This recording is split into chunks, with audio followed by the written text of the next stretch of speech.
tema da mensagem de hoje é a fé que não retrocede. Existem muitos tipos de fé. Talvez você pense que não, mas existem alguns, Jéssica. Tem gente que tem fé, mas tem fé na derrota. Tem gente que tem fé ao invés da vitória, na derrota. Tem gente que coloca a fé no lugar certo. E tem gente que coloca a fé no lugar errado. Tem gente que começa a luta, a adversidade, com fé. Mas no meio do caminho a fé vai embora. E a fé retrocede. Mas existe uma fé que não retrocede. E eu quero falar sobre essa fé, nessa série de mensagens que nós estamos nesse tempo. É a segunda mensagem, o segundo domingo que eu vou trazer dessa série de mensagens com o tema legado. E o que é legado, Júlio? Legado é aquilo que você vai deixar vivo no dia que você morrer. Legado é aquilo que vai ficar para as próximas gerações. Legado é aquilo que você, de uma forma voluntária ou não, vai deixar ecoar no dia que você partir. Legado é aquilo que os seus filhos vão dizer de você. Legado é aquilo que a sua esposa, o seu marido, os seus amigos vão dizer na sua morte. E eu começo perguntando para você, que tipo de legado você gostaria de deixar vivo? Depois de muitos anos de vida, depois de um tempo aqui na terra, que a Bíblia fala que é 70, 80, e o que passar disso é enfado e canseira. Depois desse tempo, que tipo de histórias você gostaria que as pessoas contassem ao seu respeito? O que você gostaria que as pessoas dissessem sobre você? O que você gostaria que os seus filhos lembrassem de você no dia da sua partida? O meu pai foi um homem. A minha mãe foi uma mulher.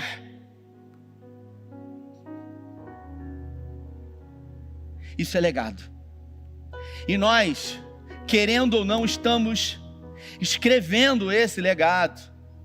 Não com caneta, papel e tinta, mas nós estamos escrevendo esse legado em corações de pessoas. E eu queria falar sobre o legado de alguém que não creu, não acreditou, que retrocedeu, que diante de circunstâncias adversas achou que era impossível, mesmo para Deus. E eu pergunto para você, existe alguma coisa impossível para Deus?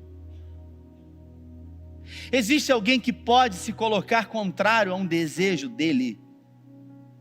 Operando Deus, será que alguém pode impedir?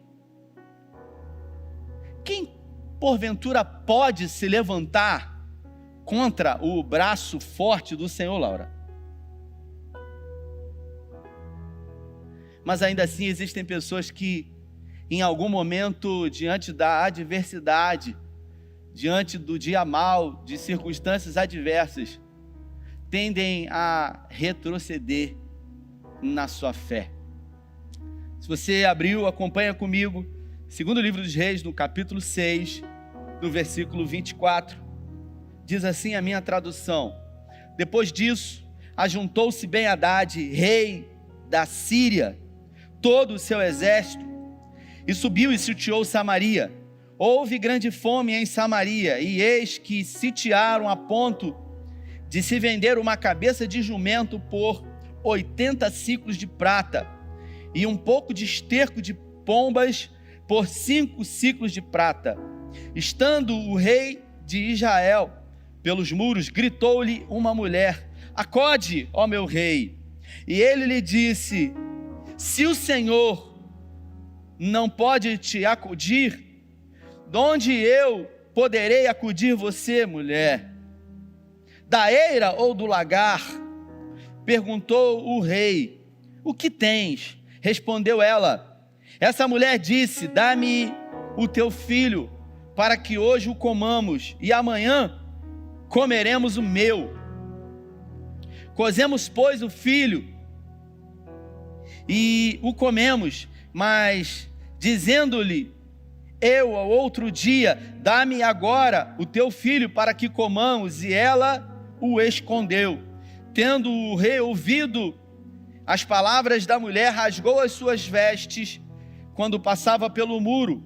O povo olhou e viu que trazia pano de saco por dentro da sua roupa. Disse o rei: assim me faça Deus o que bem lhe aprouver, se a cabeça de Eliseu, filho de Safate, ficar hoje sobre os seus ombros.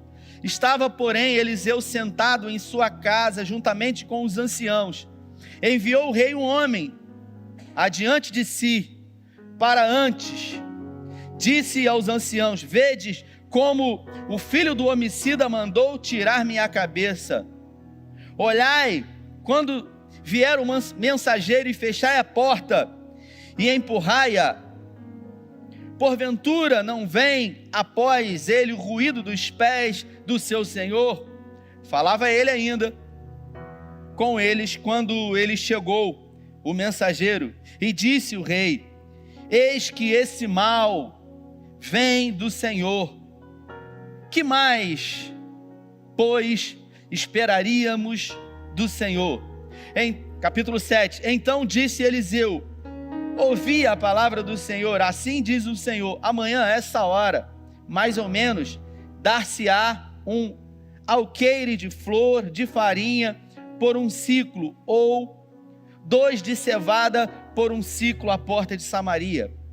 Porém o capitão, repita comigo, porém o capitão, mais forte, porém o capitão, a cujo braço do rei se apoiava, respondeu ao homem de Deus: ainda que o Senhor fizesse janelas nos céus, poderia suceder isso?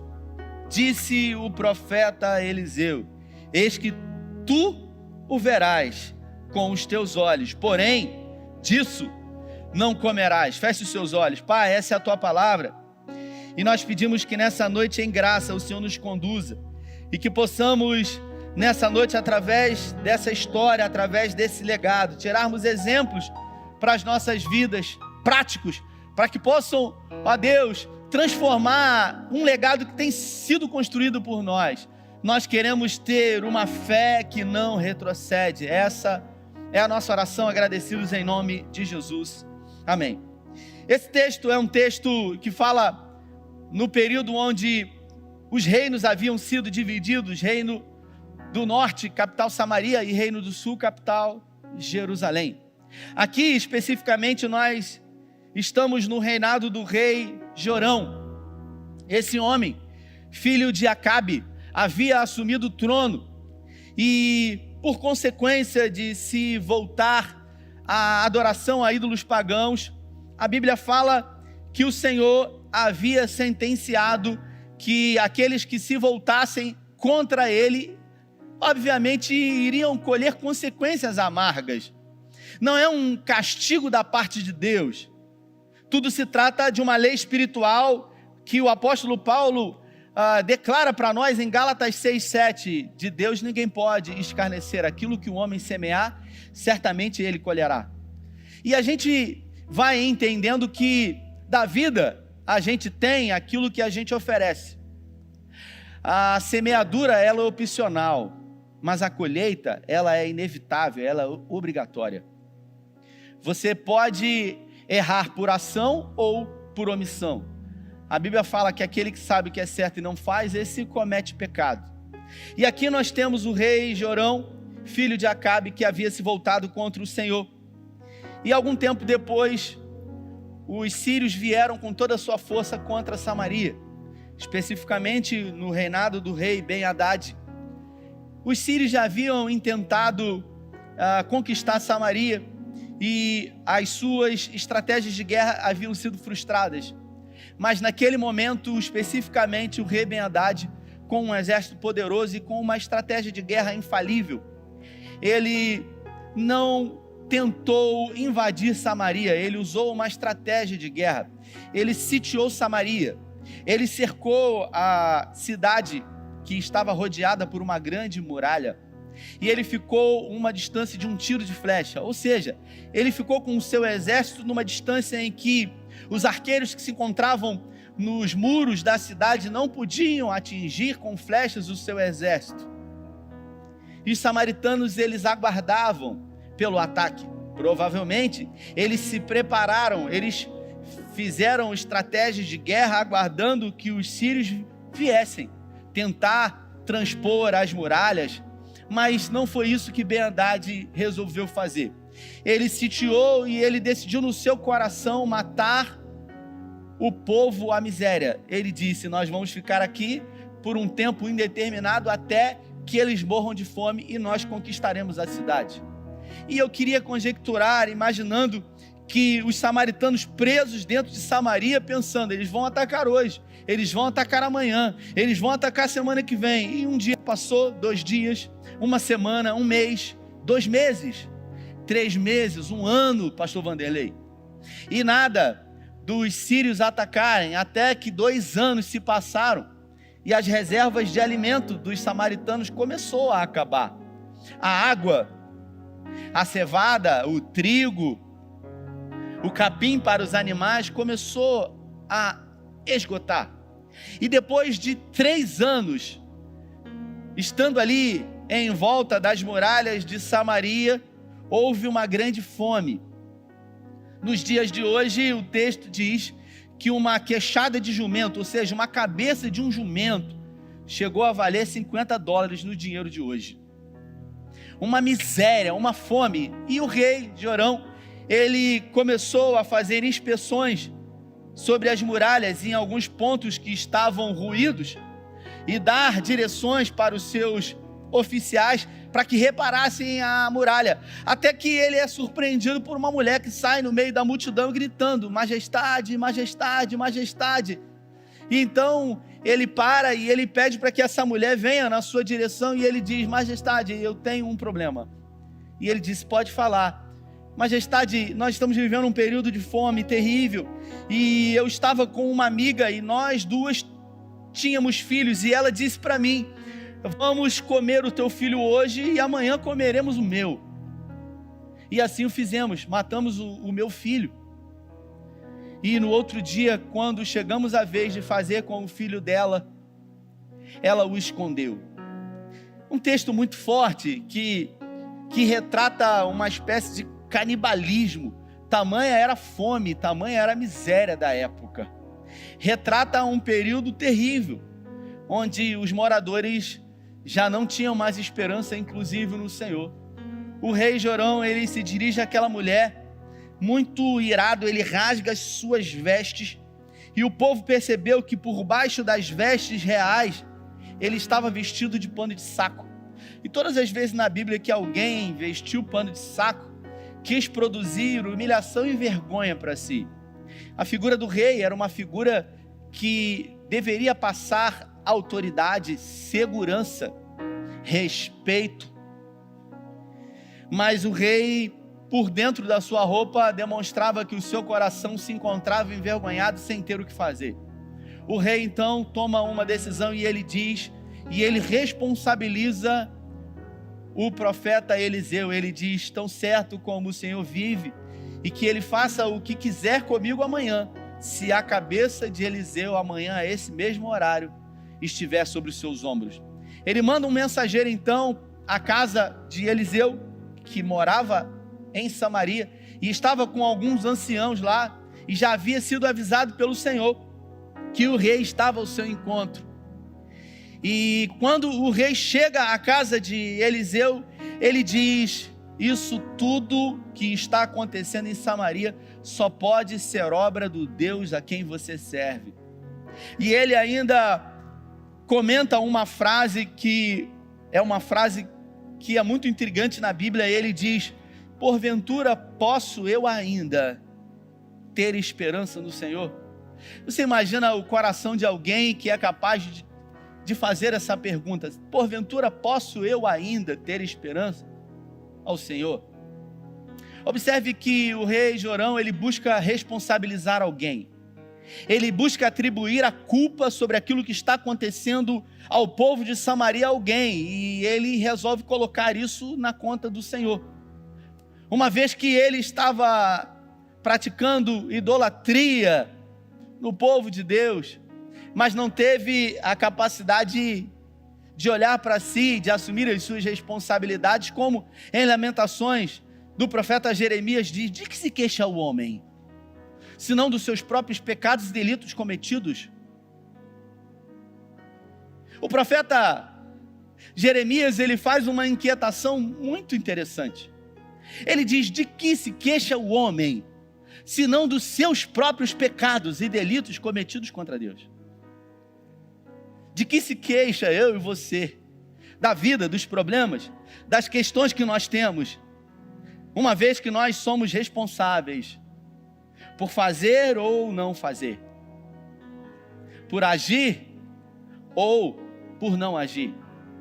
O fato é que um dos oficiais do rei, que estava ali do lado do rei Jorão, e o rei Jorão se apoiava nele, ouvindo atentamente, quando Eliseu disse: olha, amanhã, a esse mesmo horário, vai ter comida de graça na porta de Samaria. Amanhã, a esse mesmo horário, todo o povo vai se fartar, vai comer até não aguentar mais. A comida e a bebida vai ter um preço irrisório amanhã. Aquele capitão, ao ouvir isso, diante de 3 anos, 36 meses de miséria, não acreditou. Mesmo essa palavra profética sendo proferida pelo profeta Eliseu. Esse homem, ele resolveu não crer, ele resolveu recuar com a sua fé, e ele estava com as mãos do rei sobre ele, se apoiando. Esse capitão, ele se dirige para Eliseu e ele diz: porventura, Deus abriria janelas nos céus e derramaria comida sobre nós? Seria possível isso acontecer? Esse rei, ele resolve, junto com o seu capitão, não acreditar que Deus pode fazer. E eu pergunto para você, diante daquilo que você tem vivido, existe alguma coisa hoje impossível para Deus realizar na sua vida? Existe algo hoje que você precise que Deus faça que Ele não possa fazer? Em Romanos, no capítulo 8, diz, Paulo, ele declara: se Deus é por nós, quem será contra nós? Aquele que nem mesmo o seu próprio filho poupou, antes o entregou por amor a nós, Jorge. Como também não nos dará juntamente com ele todas as coisas? Eu pergunto para você, existe alguma coisa que é impossível para Deus? Existe algo que hoje na sua vida Deus não possa fazer? Existe alguma situação que Deus, desejando operar e realizar, alguém possa se levantar contrário e dizer: não vai ser feito? Paulo, quando escreve, ainda nesse livro de Romanos, no capítulo 11, ele resolve filosofar e fazer uma transcrição daquilo que o profeta Isaías havia descrito, o profeta messiânico. E Paulo então diz no capítulo 11, a partir do verso 33, ele diz: quem é esse Deus? Quem compreendeu a mente do Senhor? Quem foi o seu conselheiro? Quem primeiro deu a ele para que ele fosse restituído por alguém?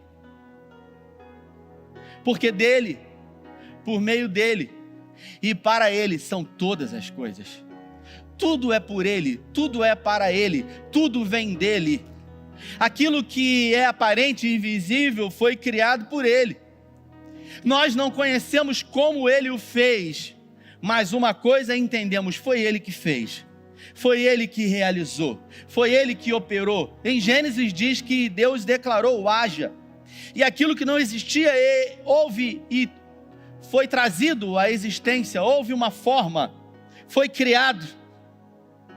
E eu pergunto para você, qual é o limite para a ação desse Deus? O que eu e você precisamos para viver o impossível? Será que o impossível realmente ele é impossível, Cíntia? Um dia eu li num livro que dizia o seguinte: o impossível só é impossível até que alguém vá lá e faça. No dia em que alguém fizer, já não é mais impossível. Por isso, não existe impossibilidade para esse Deus que tudo pode. E se a gente observar no livro de Hebreus, no capítulo 11, Hebreus no capítulo 11 fala sobre a fé, porque para viver o impossível, para viver o milagre, é preciso que se tenha uma matéria-prima, e a matéria-prima do milagre é a fé. E Hebreus no capítulo 11 diz que a única coisa que o homem vai conseguir alcançar sem fé é desagradar a Deus. A única coisa que eu e você vamos conseguir fazer é desagradar a Deus sem fé. Deus não tem prazer numa fé que retrocede, numa fé vazia. Observe que em nenhum lugar da Bíblia vai ser exigido de você uma fé grande, uma fé enorme. Jesus chegou a dizer que se você tiver fé do tamanho de um grão de mostarda, mas é uma fé que não retrocede, é uma fé que está disposta a exercitar e contrariar a lógica humana. E Hebreus fala sobre isso no capítulo 11, no versículo 1 diz: ora, a fé é a certeza das coisas que se esperam e a convicção dos fatos que não se veem, pois pela fé os antigos obtiveram testemunho. É através da fé que vai haver testemunho na sua vida. É através do exercitar da fé que será contado coisas em relação a você no seu legado. Porque tudo o que fazemos como cristãos que somos é através da fé, é pela fé. E a Bíblia fala que pela fé, Abel ofereceu a Deus mais excelente sacrifício do que Caim, como eu disse na oferta, pelo qual obteve testemunho de ser justo, tendo a aprovação de Deus quanto às suas ofertas. Por meio dela também, mesmo depois de morto, ainda fala. Nós estamos testificando de um legado de Abel aqui hoje, pela fé que ele teve no Senhor, pela predisposição de crer, de acreditar. Pela fé, Enoque foi transladado para não ver a morte, não foi achado porque Deus o transladara, pois antes da sua transladação obteve testemunho de haver agradado a Deus. De fato, sem fé é impossível agradar a Deus, porquanto é necessário que aquele que se aproxima de Deus creia que Ele existe e que se torna galardoador do que os buscam. Aquele que se aproxima de Deus, de alguma forma precisa crer que Ele existe e que Ele pode realizar.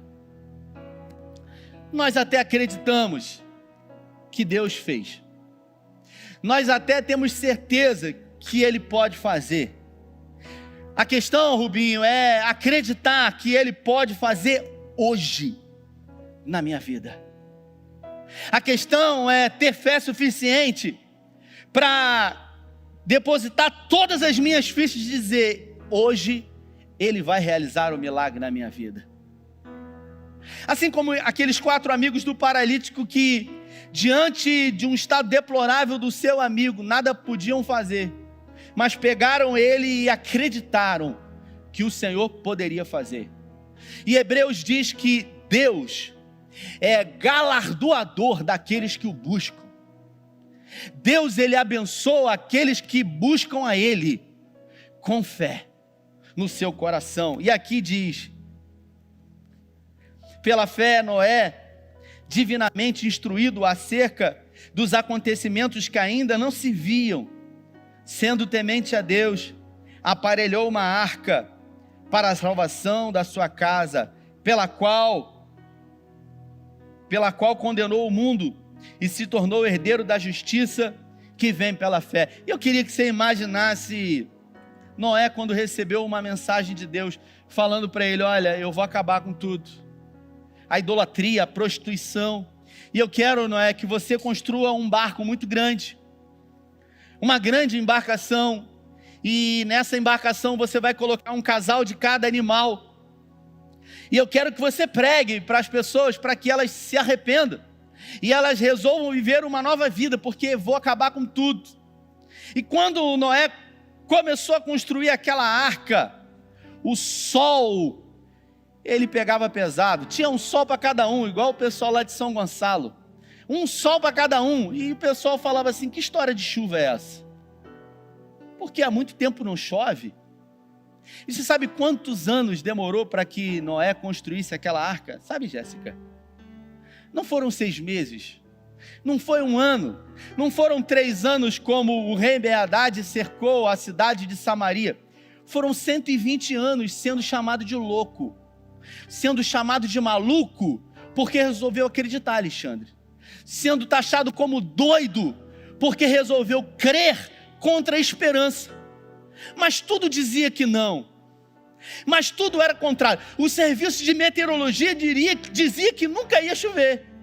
Mas ele resolveu crer contra o que todos diziam, contra a esperança. Noé resolveu crer contra aquilo que os seus olhos mostravam para ele. E todo mundo chamou ele de louco, de maluco, de doido, de perturbado, até que começou a chover. Porque algumas pessoas resolvem crer quando os seus olhos mostram aquilo que aqueles que têm fé já viam antes da existência. A Bíblia fala que o profeta, ele realizara muitas coisas, Eliseu, e num determinado momento os reis ficaram incomodados com isso ao ponto de cercarem aonde ele se encontrava. E ele, muito convicto de quem era Deus, do seu chamado e daquilo que Deus havia declarado sobre ele, o seu profeta chamado Geazi, temeroso, acordou o seu senhor dizendo: olha, meu senhor, vem homens, exércitos, carros e cavaleiros. E o profeta diz para ele: olha, você precisa enxergar aquilo que eu estou vendo. Você vê com olhos naturais, mas eu vejo com olhos espirituais. E o profeta então declara uma palavra dizendo para o Senhor: Senhor, abra os olhos dele, para que ele veja que maiores são aqueles que estão conosco do que aqueles que vêm contra nós. O profeta Eliseu, no cume do Monte Carmelo, estive lá em 2019.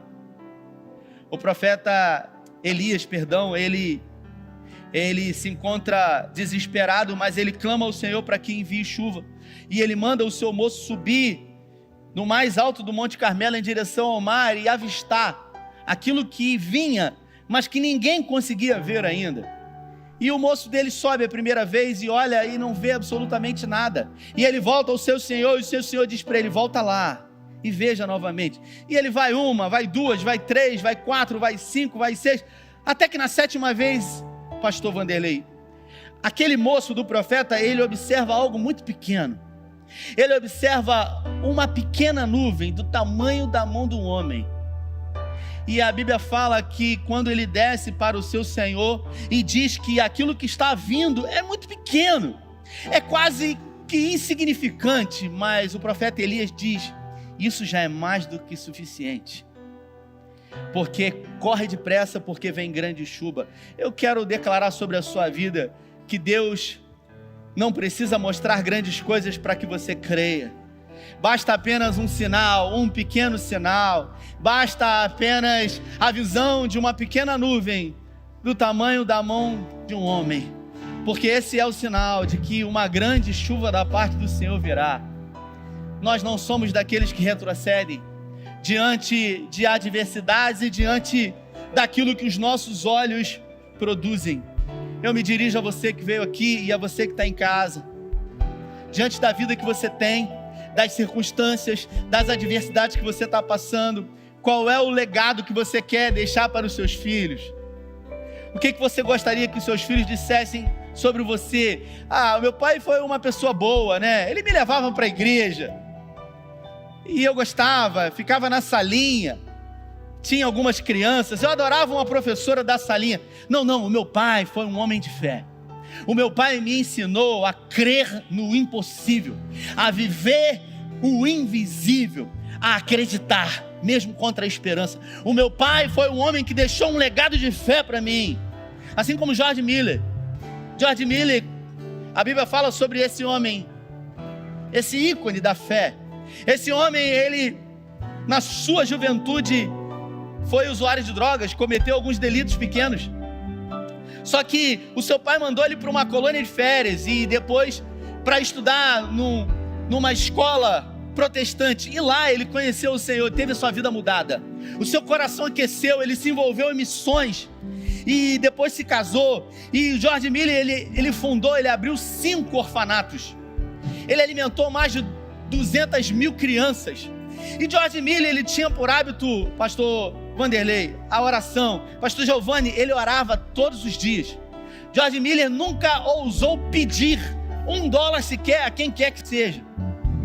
E o interessante é que ele tinha por hábito escrever nos seus cadernos, nas suas cadernetas, orações. Eu não sei se você já teve a ideia de fazer isso, de colocar numa caderneta, Júlio, as orações que você faz ao Senhor. George Miller fazia isso. E o curioso, Cíntia, é que ele escrevia os pedidos de orações ao Senhor, mas embaixo ele deixava um espaço aberto, para que quando essas orações fossem atendidas, ele escrevesse lá como e de que forma o Senhor respondeu. George Miller, ele marcou a vida de milhares e milhares de crianças nos seus 5 orfanatos. Ele deixou um legado extraordinário de fé. E quando ele morreu, descobriram as cadernetas de George Miller e fizeram um apanhado sobre as suas cadernetas e descobriram que nas suas cadernetas de orações, Cíntia, haviam mais de 5.000 orações feitas por ele e mais de 5.000 respostas que Deus havia produzido para cada uma das suas orações. Tem uma história que diz que uma vez um auxiliar de trabalho lá em uma das suas creches, vendo George Miller orar por uma situação que parecia impossível, como de costume sempre orava quando circunstâncias se colocavam de forma contrária. Uma vez ele se prostrou e ele orou como todas as outras vezes. E aquela pessoa se dirigiu a ele e disse: você não tem medo? Ele disse: de quê? De Deus não responder. George Miller se dirigiu para aquela pessoa dizendo: se Deus não responder hoje, vai ser a primeira vez, porque até hoje Ele nunca falhou e Ele não falhará. É sobre esse Deus que eu estou falando aqui hoje, o Deus da sua vida, o Deus que te amou primeiro, o Deus que comprou você com preço de sangue, o Deus que deu por você o seu único filho, e que Paulo diz: como que Ele não dará também todas as coisas? Se coloque de pé. Meu coração é teu, não quero mais. Eu quero orar com você. Você que veio aqui nessa noite com uma grande impossibilidade. Você que tem uma necessidade hoje da parte de Deus. Você que hoje precisa de uma intervenção direta. Você que precisa de algo que só Deus pode fazer na sua vida. Eu quero orar por você. Não para que Deus faça, porque isso Ele vai fazer. Porque a palavra dEle diz que dentre muitos nomes o seu nome é fiel. Mas para que a sua fé não desfaleça, para que a tua fé não retroceda, porque nós não fomos chamados para retroceder. Nós não somos dos que retrocedem diante de levantes do inferno. Deus é fiel para cumprir tudo aquilo que Ele prometeu. Eu queria orar com você, na certeza de que o Senhor está aqui e nós estamos diante de uma atmosfera favorável de viver milagres. Oh, aleluia! Feche os seus olhos. Estou me afogando em ti. Estou me afogando. Furioso oceano, vem fluir dentro de mim. Estou me afogando em ti. Estou me afogando em ti. Furioso oceano, vem fluir dentro de mim. Estou me afogando em ti. Estou me afogando em ti. Se você observar esse homem que eu falei sobre ele hoje, esse capitão, esse homem de confiança do rei Jorão, sequer a Bíblia cita o nome dele, porque pessoas fracas não vão ter o seu nome escrito na história. Pessoas que retrocedem, que não persistem, que não sabem o que querem, ou que ora querem uma coisa, que ora acreditam ou não, nunca vão deixar um legado favorável ao seu respeito. E eu me dirijo a você, despertando você hoje, para que tipo de legado, que tipo de mensagem você gostaria de deixar no dia em que você partir. Que Deus te dê muitos anos de vida, que você viva farto de dias, mas um dia você vai partir. E como você será lembrado e lembrada? Como alguém que decidiu viver, crer contra a esperança, como Abraão, que demorou 24 anos para receber o filho da promessa, mas quando recebeu Isaac, depois de alguns anos, Deus falou: Abraão, meu servo. E ele disse: eis-me aqui, Senhor, eu quero que você pegue o filho da promessa e que você sacrifique ele no Monte Moriá. A Bíblia fala: no mesmo momento, Abraão pregou o seu filho e se dirigiu ao Monte Moriá. Por isso, Abraão é conhecido como pai da fé. Se a fé tem pai, o nome dele é Abraão. Você sabe por quê? Porque ele creu contra a esperança. Ele disse para os moços que estavam com ele em direção a Moriá: ficai aqui, porque eu e o menino iremos, adoraremos e depois tornaremos. Ele tinha certeza, ele não sabia como. Uma coisa ele sabia: Deus é poderoso para fazer infinitamente mais do que tudo aquilo que pedimos ou pensamos. Aleluia. Não queira criar caminhos para o Senhor operar na sua vida, porque os caminhos do Senhor são no meio de tempestade, de tormenta. Uma coisa eu digo: Ele vai fazer. E quando Ele fizer, todos vão ficar estarrecidos, estupefatos de como aconteceu, porque Ele é Deus, faz o que ninguém faz. Se você tem uma necessidade, eu queria que você colocasse suas duas mãos no seu coração. Você que está aqui, mas também você que está em casa, eu quero orar com você, e eu quero juntar a minha fé com a sua, crendo pelo poder do nome de Jesus, que com fé tudo será possível. O impossível acontecerá. A palavra do Senhor diz: nunca se viu, nem com o ouvido percebeu, um Deus além de ti, que trabalha em favor daqueles que nele esperam. Pai, nós esperamos em ti, nós confiamos em ti, nós dependemos de ti, e é sobre essa palavra que nós queremos colocar a nossa confiança, a nossa esperança e a nossa dependência. Venha sobre nós, Pai, nos surpreenda, Senhor, realiza o impossível nas nossas vidas. Nós não sabemos da necessidade dos teus filhos, mas o Senhor conhece, e é pela fé que será realizado o impossível. Nós decidimos hoje ter uma fé inabalável, ter uma fé que não retrocede, no nome de Jesus. Que seja jogada por terra toda incredulidade, todo medo, toda desesperança. Em nome de Jesus, nós cremos e por isso declaramos o arca do Senhor hoje. Em nome do Pai, em nome do Filho, em nome do Espírito Santo. Amém.